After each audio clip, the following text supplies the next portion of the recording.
السلام عليكم ورحمة الله وبركاته. الحمد لله نحمده ونستعينه ونستغفره ونعوذ بالله من شرور أنفسنا ومن سيئات أعمالنا. من يهد الله فلا مضل له ومن يضلله فلا هادي له، ونشهد أن لا إله إلا الله وحده لا شريك له، ونشهد أن سيدنا ومولانا محمدا عبده ورسوله. أعوذ بالله من الشيطان الرجيم. بسم الله الرحمن الرحيم. إن أول بيت وضع للناس للذي ببكة مباركا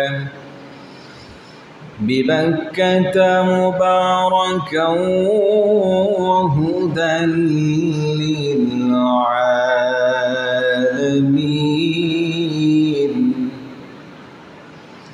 وقال رسول الله صلى الله عليه وسلم: من زار قبري بعد موتي وجبت له شفاعتي.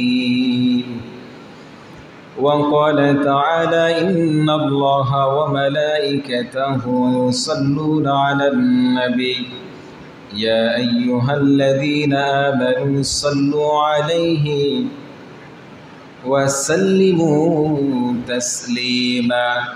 اللهم صل على سيدنا ونبينا وشفينا وحبيبنا ومولانا محمد صلى الله عليه وعلى آله وأصحابه وبارك وسلم.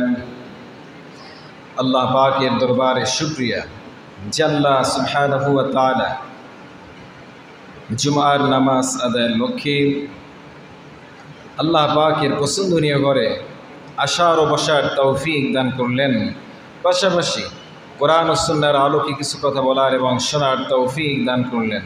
সেজন্য রব্বে কারীমের দরবারে শুকরিয়া জানাই, বলি আলহামদুলিল্লাহ। লাখ কোটি দুরূদ সালাম বিশ্ব মানবতার কান্ডারি মুহাম্মদ সাল্লাল্লাহু আলাইহি ওয়াসাল্লামের উপর। সম্মানিত মুসল্লিয়ানে কেরাম, মূল আলোচনায় যাই। যেহেতু শুক্রবার দিন এত অল্প সময়, ভূমিকায় সময় না বাড়িয়ে সরাসরি আলোচনার দিকে যাই। কোরআনুল কারীমে আল্লাহ তাআলা ঘোষণা দিয়েছেন, নামাজ যেমন ফরজ, হজও তেমন ফরজ। কার কথা? সবাই বলি, কার কথা? আল্লাহ ঘোষণা দিয়েছেন নামাজ যেমন ফরজ, হজ তেমন ফরজ। তবে একটু শর্ত, সবার জন্য না, হজ সবাই করবে তা নয়। অর্থ থাকবে, শারীরিক সুস্থতা থাকতে হবে, সব কিছুর সমন্বয়ে রাষ্ট্রীয়ভাবে বিধিনিষেধ যদি না থাকে, এমত অবস্থায় বিত্তবান সম্পদশালী টাকাওয়ালা হজ করবে, এই সিদ্ধান্ত কার? সম্মানিত মুসল্লিয়ান কেরাম, হজে যাওয়ার আগে এই পৃথিবীতে আসমানের নিচে কোনো জমিন ছিল না, শুধু পানি আর পানি। চিৎকার দিয়ে বলি সুবহানাল্লাহ। শুধু পানি আর পানি। আল্লাহ তাআলা এই পানিকে ঘুরাতে ঘুরাতে ফেনায় তৈরি হলো, ফেনা ঘুরতে ঘুরতে মাটিতে রূপান্তরিত হলো। বলুন সুবহানাল্লাহ। এই মাটি এত বিস্তীর্ণ হয়েছে, 7টি মহাদেশে পরিণত হয়েছে। বলুন আল্লাহু আকবার। এক সময় পৃথিবীতে আসমানের নিচে কোনো জমিন ছিল না, কোনো মাটি ছিল না, শুধু পানি আর পানি।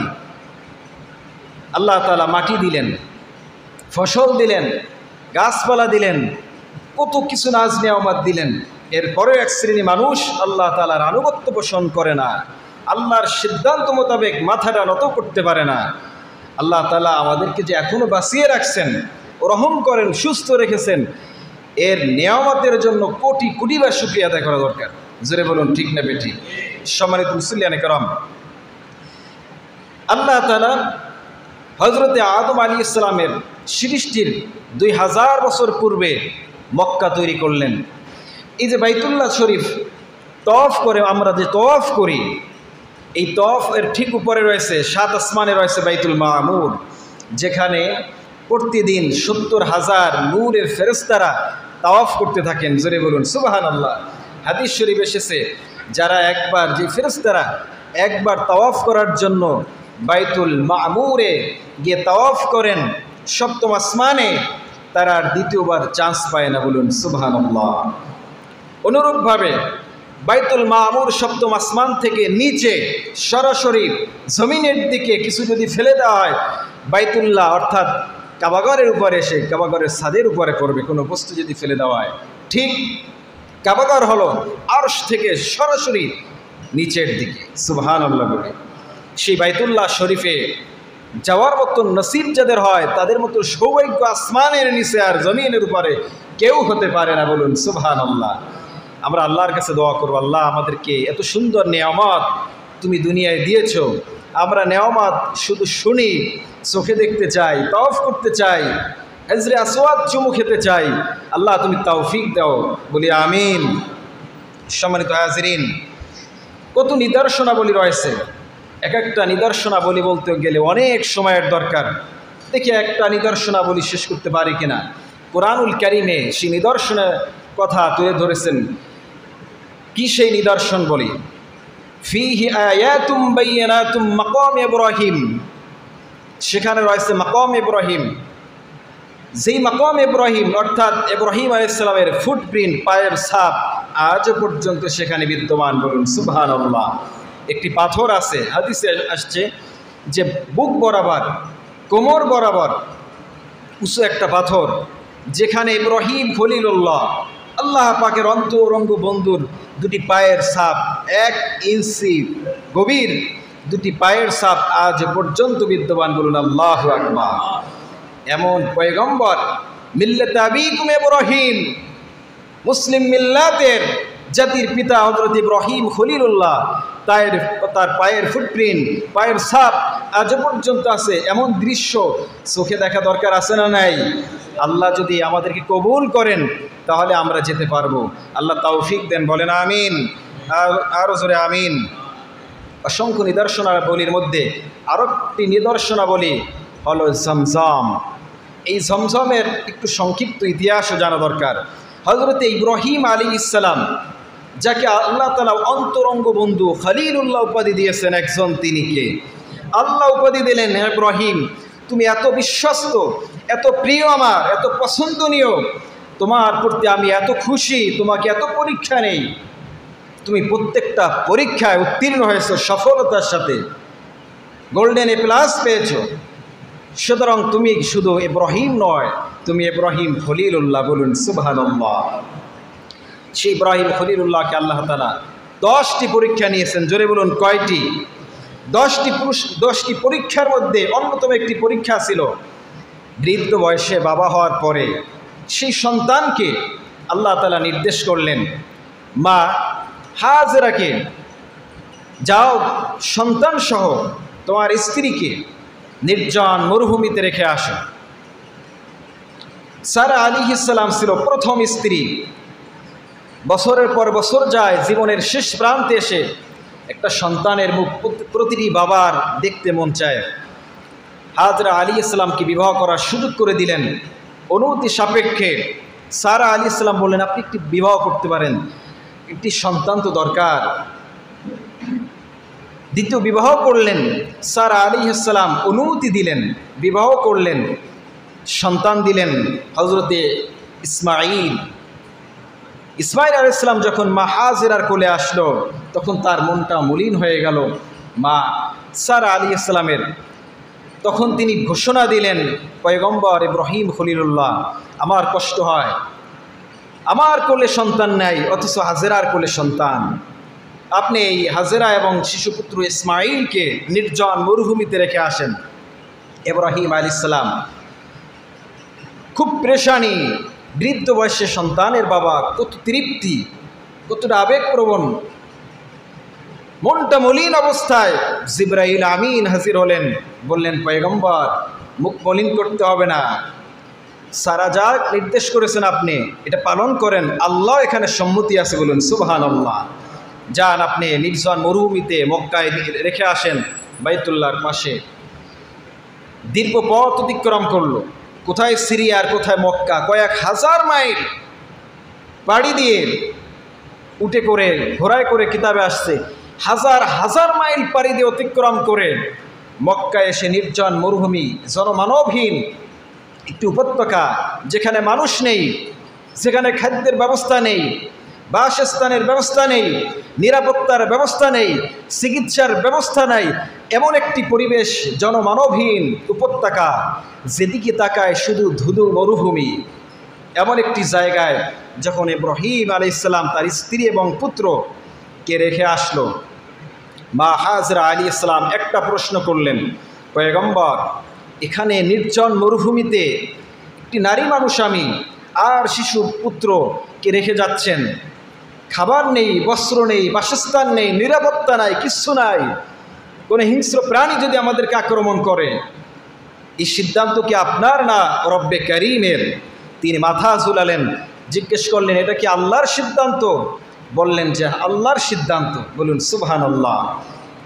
মুহূর্তের ভিতরে মা হাজরা আলাইহিস সালাম বললেন, যেহেতু আল্লাহ তাআলা আপনাকে নির্দেশ করেছেন, যে আল্লাহ তাআলা নির্দেশ করেছেন সে আল্লাহ নির্দেশ আমি হাজরাও পালন করতে প্রস্তুত, বলুন সুবহানাল্লাহ।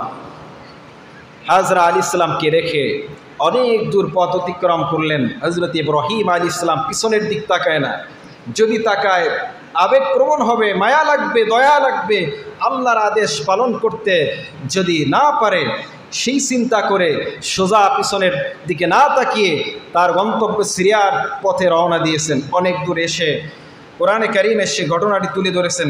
অনেক দূর পথ অতিক্রম করে তিনি দোয়া করলেন। সূরা ইব্রাহিমের ৩৭ নং আয়াতে কারীমে আল্লাহ তাআলা সেই দোয়া তুলে ধরলেন। ইব্রাহিম আলাইহিস সালাম আবেগপ্রবণ হলো, অনেক দূরে এসে একটি দোয়া করলেন। কি সেই দোয়া? আল্লাহ তাআলা বলেন, রব্বানা ইন্নী আসকানতু মিন যুররিয়্যাতি বিওয়াদিন গায়রি যী যার'ইন ইনদা বাইতিকাল মুহাররাম ربنا ليقيموا الصلاة فاجعل أفئدة من الناس تهوي إليهم وارزقهم من الثمرات لعلهم يشكرون জোরে বলুন আল্লাহু আকবার। ইব্রাহিম আলাইহিস সালাম বললেন, হে আল্লাহ তাআলা আপনার আদেশ পালন করলাম। এখানে একটা শিক্ষা রয়েছে, আল্লাহ তাআলা নির্দেশ করলেন আমাদেরকে যে তোমরা নামাজ আদায় করো। নামাজ আদায় করার পরে যখন আল্লাহর কাছে আমরা দোয়া করি যে আল্লাহ তুমি আমাদেরকে মাফ করে দাও, আমাদেরকে রিজিক দাও, খাবার দাও, অন্ন দাও, বাসস্থান দাও, সুস্থতা করো, আল্লাহ তখন খুশি হয়ে মাফ করে দেয়, বলুন সুবহানাল্লাহ। পয়গম্বরকে যখন নির্দেশ করলেন ওইখানে পৌঁছানোর আগে, মরুভূমি নির্জনে পৌঁছানোর আগে আল্লাহর কাছে দোয়া করে নেয় যে আল্লাহ মরুভূমি তিনে যায় নিরাপত্তার ব্যবস্থা দাও, আগে খাবারের ব্যবস্থা দাও, চিকিৎসার ব্যবস্থা করো, বাসস্থানের ব্যবস্থা করো, এরপরে শিশুপুত্র এবং স্ত্রীকে নিয়ে যাব। পয়গম্বর কি করলো? আল্লাহ নির্দেশ করছেন, কোনো কথা নাই। নির্দেশটা কার? জোরে বলুন কার? আল্লাহর নির্দেশ, কোনো কথা নাই, সরাসরি আল্লাহর নির্দেশ পালন করা শেষ। এখন আল্লাহর কাছে দোয়া করলেন, আল্লাহ রব্বানা ইন্নী আসকানতু মিন যুররিয়্যাতি বিওয়াদিন গায়রি যী যার'ইন বাইতিকাল মুহাররাম। হে আল্লাহ আমার পরিবারের সদস্য, স্ত্রী পুত্র এই বাইতুল্লাহর পাশে কোনো মানুষ নাই, গাছপালা নাই, ফসলাদি নাই, খাবারের ব্যবস্থা নাই, এখানে রেখে গেলাম।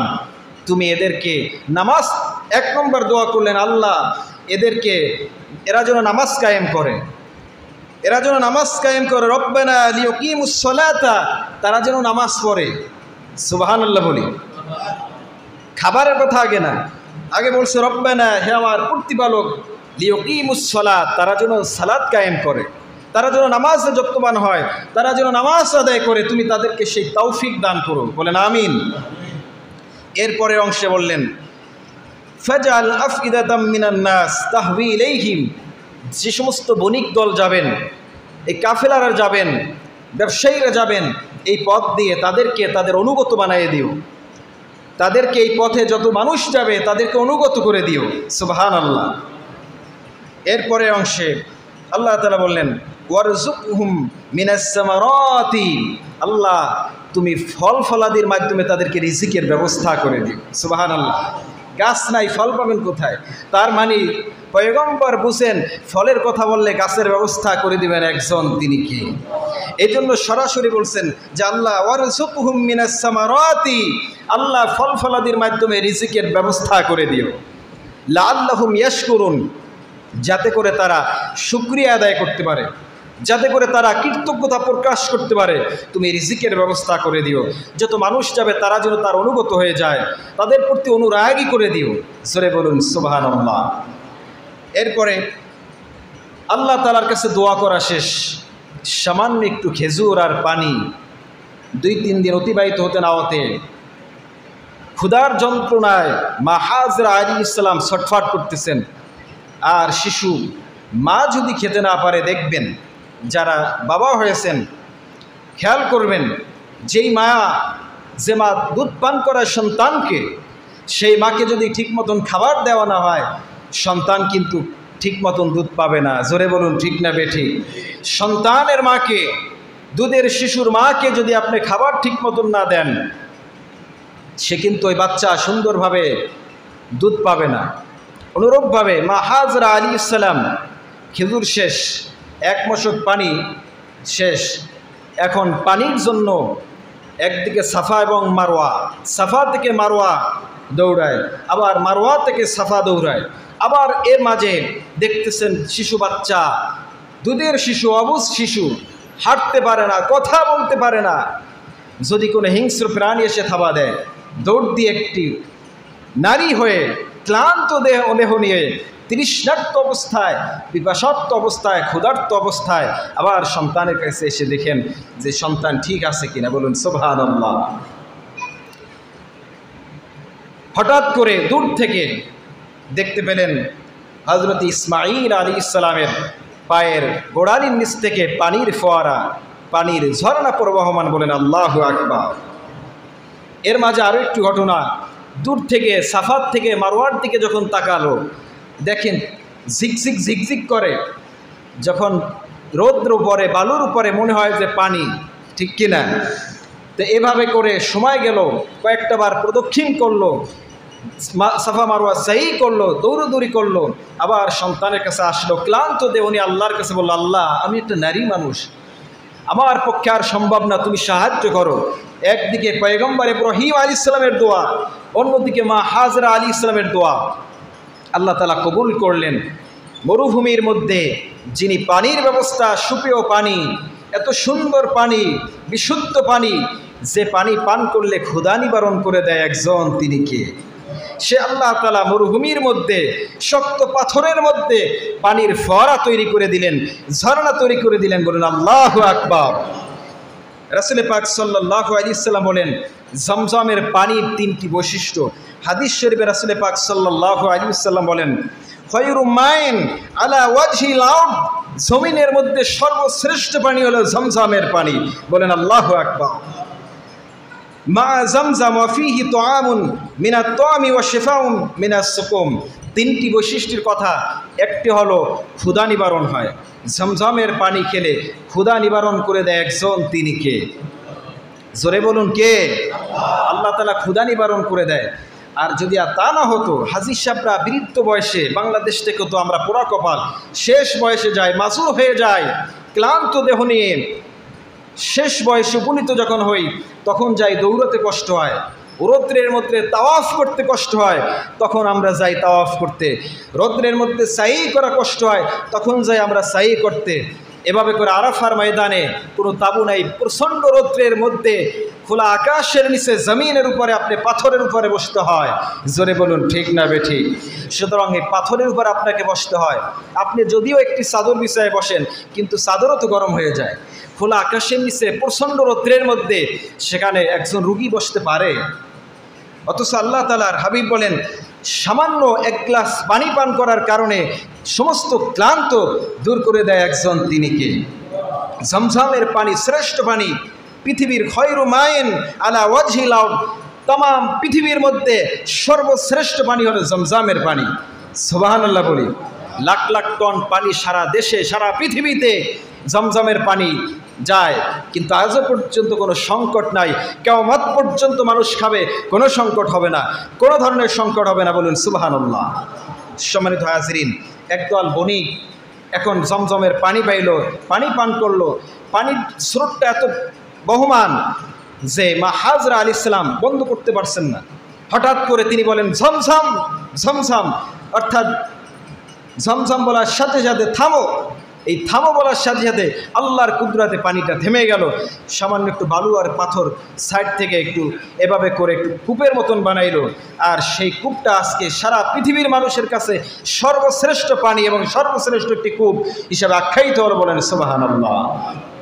সম্মানিত হাজিরিন, এরপরে কয়েকদিন যেতে না যেতে একদল বণিক, ব্যবসায়ী বণিক দল যাচ্ছেন, এত সুন্দর সুপেয় পানি পান করলেন। তারা বললেন, মা হাজরাকে লক্ষ্য করে, আমরা এই কূপ থেকে পানি পান করতে চাই। ওই যে আল্লাহ তাআলা তাদের অনুগত করে দিলেন, পয়গম্বর দোয়া করলেন। সেই পয়গম্বরের দোয়া কোরআনে কারীমের সূরাতুল ইব্রাহিমের 37 নং আয়াতে আল্লাহ তাআলা তুলে ধরেছেন। কারণ মরুভূমির মধ্যে একটা শিশু সন্তান আর একটা নারী, তাদের তো অনুমতির কোনো প্রয়োজন ছিল না। জোরে বলুন ঠিক না বেঠিক? কোনো অনুমতির প্রয়োজন ছিল না।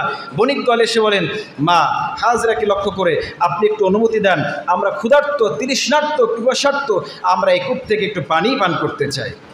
বলেন সুবহানাল্লাহ। তারা পানি পান করলো। তারা বলল, আমরা এত সুন্দর পানি, এখানে যদি আমরা শস্য বোনাই, ক্ষেত খামার করি, এখানে উপযোগী হবে। এই পানির দ্বারা এই এলাকায় শস্য বোনালে শস্য ভালো হবে, ফসল ভালো হবে, আপনি অনুমতি দেন, আমরা এখানে থাকতে চাই। সুবহানাল্লাহ বলি। মা হাজরা বললেন যে আপনারা থাকবেন, কিন্তু আমাকে একটু ঘরের ব্যবস্থা, আমাকে এখানে কৃষি যা করবেন একটা অংশ আমাকে দিবেন। তারা মুহূর্তের ভিতরে রাজি হলো। সেখানে শস্য হলো, ক্ষেত খামার হলো, আর পয়গম্বরের দেওয়া খেজুরগুলো খাইলো আর বিচিগুলো ফেলে দিল। সেখানে সুন্দর খেজুর বাগান তৈরি করে দিলেন একজন, তিনি কে? ওই যে খেজুর দিয়ে গেল, সামান্য কিছু খেজুর খাইলো আর বিচিগুলো ফেলাই দিল, বড় বড় গাছ হলো, সেখানে খেজুরের বাগান হলো। আর সেই বাগান আজও পর্যন্ত আছে। সারা পৃথিবীর মানুষ সৌদি আরবের মক্কার খেজুর খায়। বলুন সুবহানাল্লাহ। সম্মানিত হাজিরিন, মূল আলোচনা শেষ প্রান্তে চলে আসছি। এখন আমরা হজে কেন যাব? হজে যাব, এটি সরাসরি আল্লাহর নির্দেশ।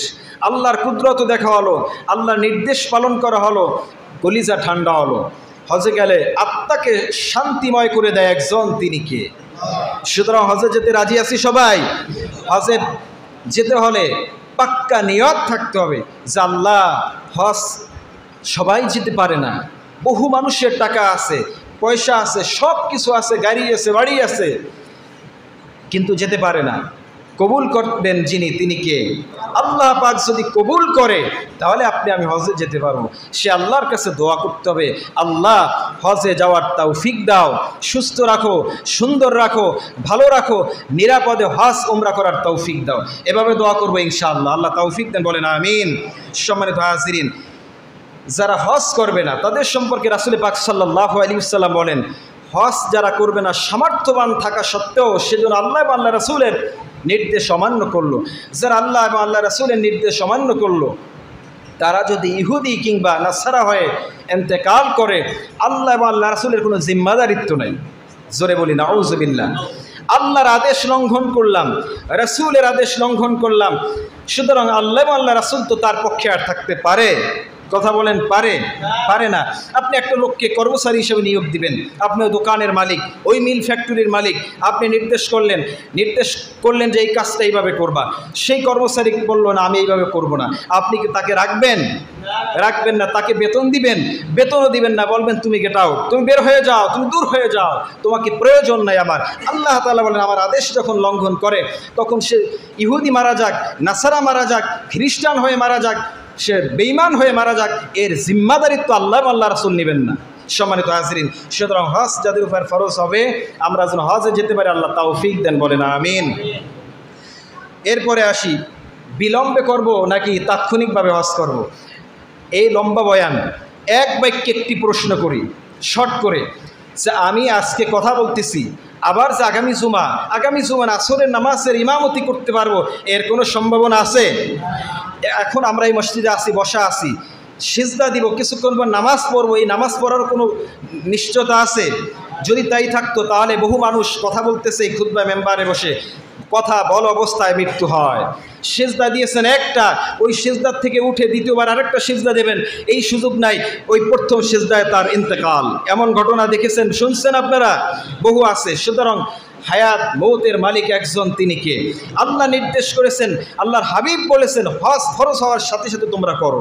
সুতরাং বিলম্ব করে একটা অসুবিধার সম্ভাবনা থাকে যে আজকে আপনি ধনী মানুষ, কাল দরিদ্র হয়ে যেতে পারেন, ফকির হয়ে যেতে পারেন, মিসকিন হয়ে যেতে পারেন, সুতরাং অসুস্থ হয়ে যেতে পারেন।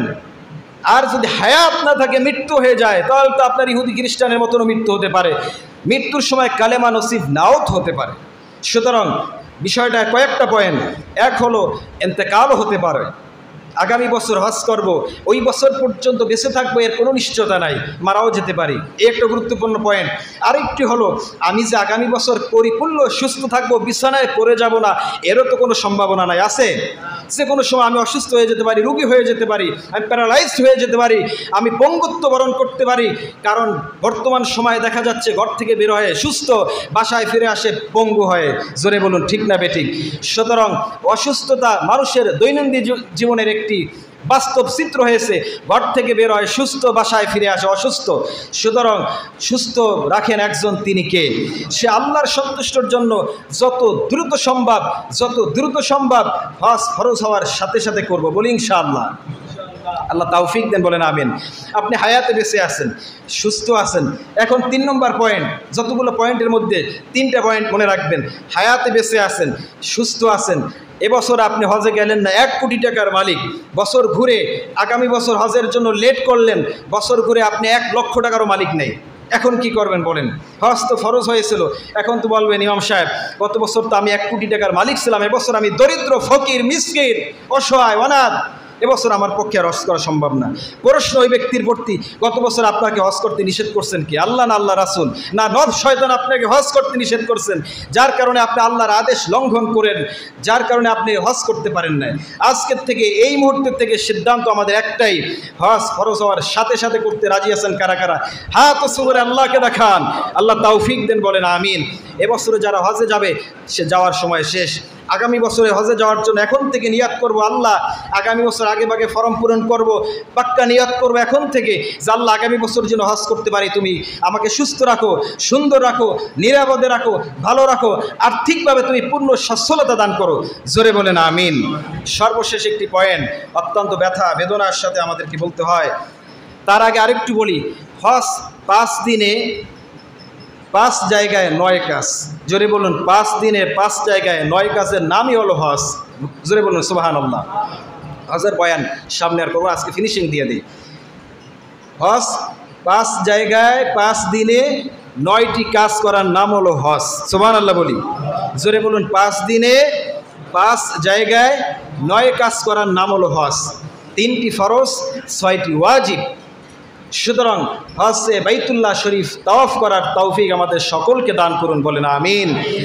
হজ হলো মক্কায়, মদিনায় কেন যাবেন?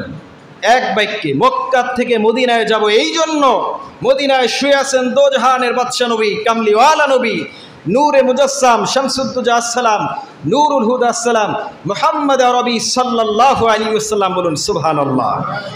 বিশ্বনবী সাল্লাল্লাহু আলাইহি ওয়াসাল্লাম বলেছেন, যে হাদিসটি শুরুতে বলেছিলাম, মান যারা কবরি বাদা মাউতি ওয়াজাবাত লাহু শাফাআতি, বলুন আল্লাহু আকবার। আল্লাহর নবী বলেন, আমার ইন্তেকালের পরে আমার যারা এই রওজা আতহারে এসে, যারা আমার রওজা আতহারে এসে জিয়ারত করবে, যারা সালাম দিবে, আসসালাতু ওয়াসসালামু আলাইকা ইয়া রাসূলুল্লাহ, আসসালাতু ওয়াসসালামু আলাইকা ইয়া হাবিবাল্লাহ, আসসালাতু ওয়াসসালামু আলাইকা ইয়া শাফিউল মুজনিবিন, আসসালাতু ওয়াসসালামু আলাইকা ইয়া রাহমাতুল লিল আলামিন বলবেন, আমি নবী তাদের জন্য সুপারিশ করব, তাদের জন্য সুপারিশ ওয়াজিব হয়ে যাবে, বলুন সুবহানাল্লাহ। আরেকটি হাদিস হলো, মান জারা কবরি বাদা মাউতি ফাকান্নামা জারানি ফি হায়াতি, যারা আমার রওজায় এসে জিয়ারত করলো, তারা যেন আমার জীবদ্দশায় সাক্ষাৎ করলো, বলুন সুবহানাল্লাহ। সুতরাং নবীজির রওজা আতহারে গিয়ে সালাম দেওয়ার প্রয়োজনীয়তা কম না বেশি? জোরে বলুন, কম না বেশি? অনেক অনেক কোটি কোটি গুণ বেশি। সর্বশেষ একটি মেসেজ দিয়ে, দাওয়াত দিয়ে আপনাদেরকে শেষ করতে চাই। আমরা ইতিপূর্বে দেখেছি গত 6 মাসের প্রায় কয়েকটা মাস ধরে ফিলিস্তিনের মানুষদেরকে পাখির মতো গুলি করে হত্যা করা হচ্ছে। জোরে বলুন, ঠিক না বেঠিক? কাট কাট কয়েকটি কথা। মুসলমানরা সারা পৃথিবীতে নির্যাতিত, নিপীড়িত, নিষ্পেষিত, পদদলিত, পদবঞ্চিত। জোরে বলুন, ঠিক না বেঠিক? কয়েকটি কথা বলবেন, এটাই হবে কাল কিয়ামতের মুসিবতের সময় নাজাত ও হেদায়েতের ওসিলা। হেদায়েতের রাস্তা হলো দুনিয়ায়, আর নাজাতের রাস্তা হলো আখিরাতে। হেদায়েত যদি আল্লাহ করতে পারেন, যদি আমাদের অন্তর ফ্রেশ থাকে, আমার মাজলুম অসহায় ভাইদের প্রতি যদি দোয়া না করি, তাদের পক্ষে একটা কথা না বলি, কিয়ামতের দিন হতে পারে এটি জাহান্নামের ওসিলা। জোরে বলুন, ঠিক না বেঠিক? আমার মুসলমান ভাই নির্যাতিত, তাদের রক্তের হোলি খেলায় ইহুদি খ্রিস্টানরা মাতোয়ারা হয়েছে, বলুন ঠিক না বেঠিক? সম্মানিত হাজিরিন, নারীদেরকে নির্যাতন করা হচ্ছে, হত্যা করা হচ্ছে, ধর্ষণ, গণধর্ষণ করা হয়। জোরে বলুন, ঠিক না বেঠিক? শিশুদেরকে পাখির মতন গুলি করে তাদেরকে হত্যা করা হচ্ছে। যুবকদেরকে মসজিদ থেকে টেনে হেঁচড়ে বের করে নির্যাতন করে গুলি করে তাদের হত্যা করা হয়, বলুন নাউজুবিল্লাহ। এমন মাজলুম অসহায়দের পাশে অন্তত হাত দিয়ে প্রতিবাদ করতে পারলাম না, জবান দিয়ে যদি প্রতিবাদ না করতে পারি, কিয়ামতের দিন ঈমান নিয়ে আল্লাহর আদালতে দাঁড়ানো কঠিন হবে। জোরে বলুন, ঠিক না বেঠিক? সম্মানিত হাজিরিন, আল্লাহর নবী বলেন, মান রাআ মিনকুম মুনকারান ফালইয়ুগাইয়িরহু বিয়াদিহি ফাইন লাম ইয়াস্তাতি ফাবিলিসানিহি ফাইন লাম ইয়াস্তাতি ফাবিলিসানিহি ফাইন লাম ইয়াস্তাতি ফাবিকলবিহি ওয়া যালিকা আদআফুল ঈমান। জোরে বলুন আল্লাহু আকবার। আল্লাহর নবী বলেন, প্রথম প্রতিবাদ হবে হাত দিয়ে। তুমি বান্দা, তুমি যখন হাত দিয়ে প্রতিবাদ করতে পারবে না, জবান দিয়ে সেকেন্ড প্রতিবাদ করবে। জবান দিয়ে যখন প্রতিবাদ করবে না, তখন অন্তর থেকে ঘৃণা করবে আর আল্লাহর কাছে ওই মাজলুমদের জন্য দোয়া করবে, আর বেঈমানদের জন্য হেদায়েত কামনা করবে। হেদায়েত যদি না হয়, নমরুদ, ফিরআউন, সাদ্দাত, হামানের মতন আল্লাহ তুমি ধ্বংস করে দাও, ধ্বংস করে দেয়, বলেন আমিন। সম্মানিত হাজিরিন, সর্বশেষ একটি কোরআনের আয়াত আপনাদেরকে স্মরণ করাই দিই। ওয়াতাসিমু বিহাবলিল্লাহি জামিয়া, সারা পৃথিবীর মুসলমান যদি এক হয়, ঐক্য হয়, সারা দুনিয়ায় শান্তি এবং রহমত বর্ষণ করবেন একজন, তিনি কে? ওয়াতাসিমু বিহাবলিল্লাহি জামিয়া, সমস্ত মুসলিম উম্মাহ যদি এক হতে পারে, বাতিল কখনো মুসলমানদের সামনে মাথা উঁচু করে কথা বলতে পারবে না। জোরে বলুন সুবহানাল্লাহ। আপনাদেরকে একটি দাওয়াত দেই, আল্লাহ তাআলা যতটুকু আলোচনা করছে আমাদেরকে আমল করার তৌফিক দেন, বলেন আমিন। সর্বশেষ দাওয়াত হলো ইসলামী আন্দোলন বাংলাদেশের পক্ষ থেকে, ইসলামী আন্দোলন বাংলাদেশের পক্ষ থেকে ইসরায়েলের বিরুদ্ধে, ফিলিস্তিনের পক্ষে ইটেরপোল থেকে শুরু হবে বিক্ষোভ সমাবেশ আজকে 4টার সময়। অন্তত জবান থেকে আসরের ময়দানে বলবে, আল্লাহ তোমার মাজলুম বান্দাদের পক্ষে কথা বলেছে রাজপথে গিয়ে, তুমি আমাদেরকে মাফ করে দাও। আল্লাহ ছোট্ট ছোট্ট ওসিলায় আমাদেরকে মাফ করে দেবেন, বলুন সুবহানাল্লাহ। সুতরাং যেতে রাজি আছি সবাই, আল্লাহ তৌফিক দেন, বলেন আমিন। আজকে 4টায় ইটেরপোল থেকে বিক্ষোভ শুরু হবেন, আল্লাহ আমাদেরকে তৌফিক দেন, বলেন আমিন। কারা কারা যেতে রাজি আছেন হাত উঁচু করে আল্লাহকে দেখান। আল্লাহ আমাদেরকে তৌফিক দেন, বলেন আমিন। এটা সরকারের বিরুদ্ধে না, বরং সরকার ইসলামের পক্ষে একটি বিবৃতি দিয়েছেন। গত কয়েক মাস আগেও সবসময় ফিলিস্তিনের পক্ষে কথা বলেন, যে ফিলিস্তিনের নির্যাতিত, নিপীড়িত মাজলুমদের পক্ষে সরকার ছিল, আছে, থাকবে, আলহামদুলিল্লাহ বলি।